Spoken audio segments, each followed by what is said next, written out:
చిరుగాలికి పరిమళమిచ్చే సిరిమల్లెల వనమై ఉందాం.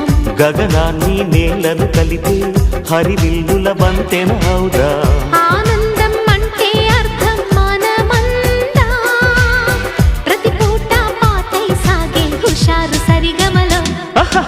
ఎన్నో ఎన్నో రాగాలుండే సంగీతం కాదా, చల్లకి నవ్వుల కేరింత.